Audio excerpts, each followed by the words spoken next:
नमस्ते दोस्तों, फंडा क्लिनिकल में आपका हार्दिक स्वागत है।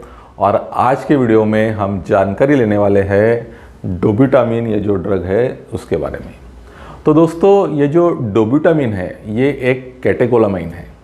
कैटेकोलामाइन ड्रग्स ऐसे ड्रग्स रहते हैं जो सिंपैथेटिक सिस्टम को स्टिमुलेट करते हैं।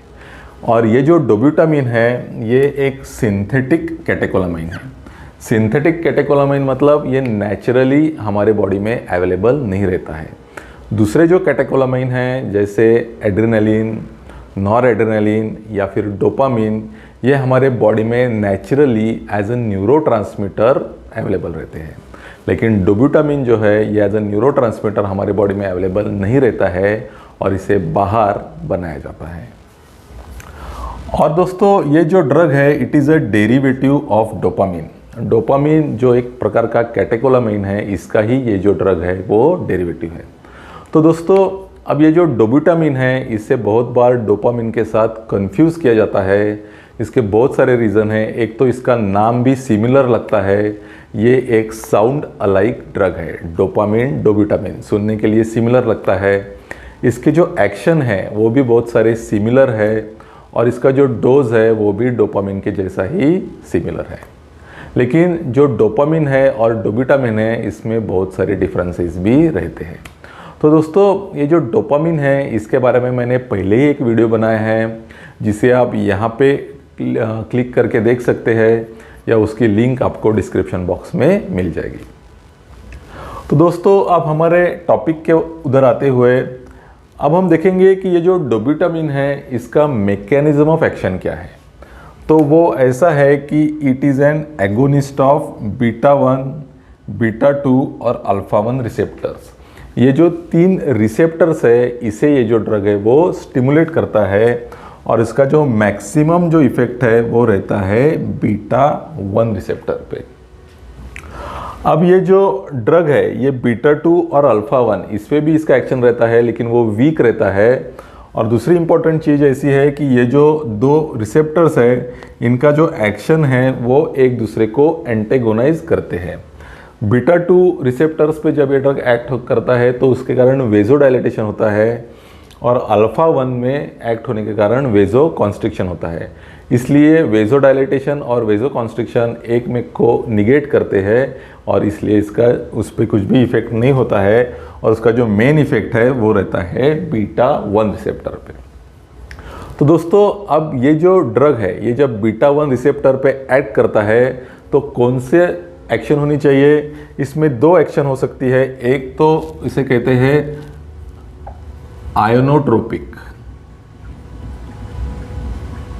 और दूसरी रहती है क्रोनोट्रोपिक। आयोनोट्रोपिक एक्शन मतलब जो हार्ट की कॉन्ट्रैक्टिलिटी है या जो फोर्स ऑफ कॉन्ट्रैक्शन है वो बढ़ता है, और दूसरा है क्रोनोट्रोपिक मतलब जो हार्ट का जो रेट है वो बढ़ता है। लेकिन अब मैं आपको ये जो डोब्यूटामिन है इसकी खासियत बताने वाला हूँ। वो ऐसी है कि ये जो ड्रग है ये अगर हमने प्रॉपर डोज में यूज़ किया तो सिर्फ हार्ट की कॉन्ट्रैक्टिलिटी ही बढ़ती है और हार्ट रेट पे इसका बहुत ज़्यादा इफेक्ट नहीं होता है और साथ में ब्लड प्रेशर पे भी इसका कुछ ज़्यादा इफेक्ट नहीं होता है।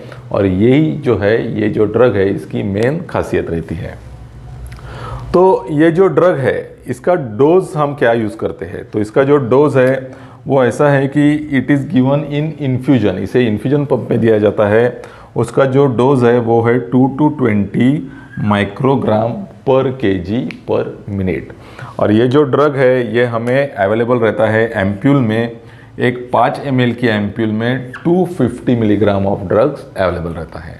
तो जैसे मैंने आपको बताया कि आयोनोट्रोपिक एक्शन, जब हम इसका जो डोज है ये 2 to 8 माइक्रोग्राम पर केजी पर मिनट, ये रेंज में जब हम ये ड्रग यूज़ करते हैं तो मेनली आयोनोट्रोपिक एक्शन दिखती है, मतलब जो हार्ट है उसकी कॉन्ट्रैक्टिलिटी बढ़ती है।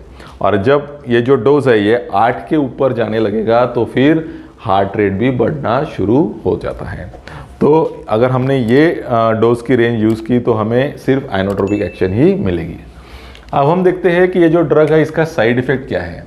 तो इसका साइड इफ़ेक्ट ऐसा है कि इसके कारण हेडेक हो सकता है, ब्लड प्रेशर बढ़ सकता है या अरिथमियाज भी हो सकते हैं। लेकिन इसमें जो अरिथमियाज होने के जो इंसिडेंस है या चांसेस है वो कंपेयर टू डोपामिन या एड्रेनलिन बहुत ही ज़्यादा कम रहते हैं। इसके लिए ये जो ड्रग है वो इस लिहाज से सेफ़ है। अब हम देखते हैं कि इसके यूजेस क्या है। तो इसका जो मेन यूज़ है कि it is use as an ionotropic agent in pump failure. जहाँ पे हमारा जो हार्ट पंप है उसका जो कॉन्ट्रैक्शन है वो कम हो गया है, पंप फेल हो गया है, ऐसी कंडीशन में हम ये जो ड्रग है वो यूज़ करते हैं। और ऐसी कंडीशन कहाँ कहाँ पे आ सकती है? मायोकार्डियल इन्फेक्शन, हार्ट अटैक में पंप फेल होता है। दूसरा, जब कोई भी कार्डियक सर्जरी होती है तो वहाँ पे भी हार्ट की कॉन्ट्रैक्टिलिटी कम होती है, उसे बढ़ाने के लिए डोबूटामिन का यूज़ होता है। और तीसरा, सेप्सिस, जो सेप्सिस है उसमें भी हार्ट की कॉन्ट्रैक्टिलिटी कम हो सकती है और वहाँ पे भी डोबूटामिन का यूज़ होता है। और जो सेप्सिस है वहाँ पे खासकर ये ड्रग कब यूज़ किया जाता है? लो परफ्यूजन स्टेट्स, जब पेरिफेरल परफ्यूजन जो है सेप्सिस में वो कम होता है, वहाँ पे ये जो ड्रग है वो खासकर यूज़ किया जाता है। तीसरा इसका जो यूज़ है वो है डोब्यूटामिन स्ट्रेस टेस्ट। मतलब अगर हमारे पेशेंट की ऐसी कंडीशन है जो ट्रेडमिल मशीन है उस पर नहीं चल सकता है, लेकिन हमें उसकी हार्ट की स्ट्रेस टेस्ट करनी है, तो ऐसी कंडीशन में हम डोब्यूटामिन का यूज़ करते हैं, जिसके कारण हम फिर जो पेशेंट का हार्ट है उसकी स्ट्रेस टेस्ट कर सकेंगे। चौथा इसका जो यूज़ है वो है congestive cardiac failure. Congestive cardiac failure के जो पेशेंट्स है वो डिगॉक्सिन को प्रॉपरली रिस्पॉन्ड नहीं कर रहे हैं, तो ऐसी कंडीशन में भी हम डोब्यूटामिन का यूज़ कर सकते हैं।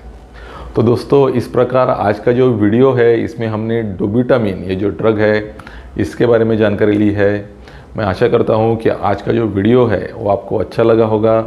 आज का वीडियो आपको अगर पसंद आया तो ज़रूर अपने दोस्तों में इसे शेयर कीजिए, और ये चैनल पे आप अगर पहली बार आए हैं तो इसे ज़रूर सब्सक्राइब कर लीजिए। तो दोस्तों, अगले वीडियो में मिलते हैं एक नए टॉपिक के साथ। तब तक के लिए थैंक यू।